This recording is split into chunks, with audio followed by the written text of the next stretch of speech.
તો થાય પછી અમેરિકાનો માણસ ભાઠો પડી ગયો. સાંભળજો, એની બે આંખો નીચી કરી હાથ જોડી મહાત્માજીને પગે લાગીને એટલું કીધું, બાપુ આવું મશીન તો મારી ફેક્ટરીમાં તો શું, મારા આખા દેશમાં ક્યાંય નથી. અરે બાપુ, મારા દેશની તમને શું વાત કરું, આખી દુનિયામાં તમે ફરી લ્યો, આવું મશીન ક્યાંય જોવા ન મળે.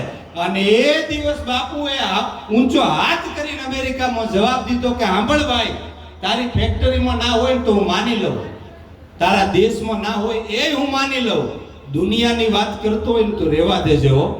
એવું જો તારે મશીન જોવું હોય ને તો આવી જા મારા દેશ ભારતમાં, ક્યાંક હિમાલયના ખોપડાની માથે અમારા દેશનો એક ભગવો ભેખ ધારણ કરેલો મહાત્મા ધૂણો ટકાવીને બેઠો હોય. અરે હિમાલયમાં જવાની જરૂર નથી, ક્યાંક ગુજરાતના અંદર આવી વાળીનાથ જેવી જગ્યામાં ક્યાંક ઓલિયો મહાપુરુષ એ ભગવા ભેખ ધારણ કરેલો ધૂણો ટકાવીને બેઠા હોય, ગમે એવું મરેલું મળદું લઈ અને મહાત્માની આગળ મૂકી દો સાહેબ, પાણીની એક અંજળીનો છાંટ કરે અને અલગ નો નાદ કરે તો મરેલા મળદાને બેઠા કરે એવા સંતો આપણા ગુજરાતમાં જરૂરિયાત છે.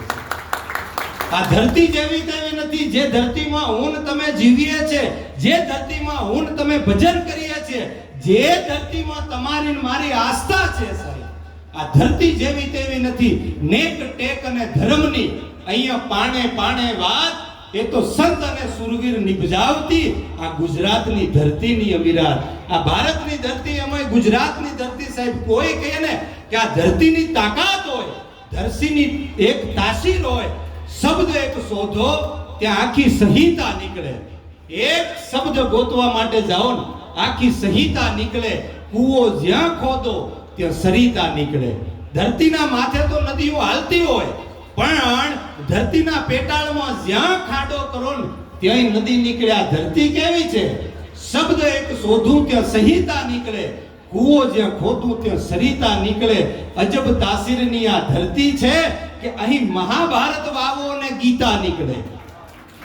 સાહેબ 18 દીનું યુદ્ધ જામેલું, એક બાજુ કૌરવો એક બાજુ પાંડવો, વડ ભારત રચાય ખેલ કૌરવ વાડા પાંડવ વારા કણ પાર થારા જુદા હુવા પડલે કાળ, બાણ ટકાર યાર પાર યાસ માન ભાગા પનંગા ધડાકા લાગા હાથ મે પાતાળ. પોતાના જમણા પગનો એક થડાકો મારે ધરતીના હાથ પેટાળ ઉધી ધરતીને ચીરી નાખે એવા સુરવીરો યોદ્ધા એ મહાભારત યુદ્ધના હામ હામી ખેંચાણી. અને એ મહાભારત જામ્યું. વેરની વાવણી થાય ને, વેર આ ધરતી છે કેવી એની વાત કરું કે અહીંયા તમે વેર વાવો એમાંથી જ્ઞાન નીકળે. મહાભારતની વાવણી થઈને એમાંથી આપણને જ્ઞાન રૂપી ગીતાનો ગ્રંથ મળ્યો. મહાભારત વાવો અને ગીતા નીકળે.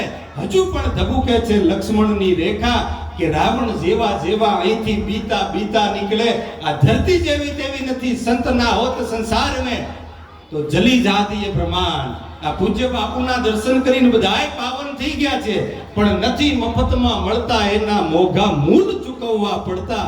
આ સંતોના સંતપણા બાપુ નથી મફતમાં મળતા.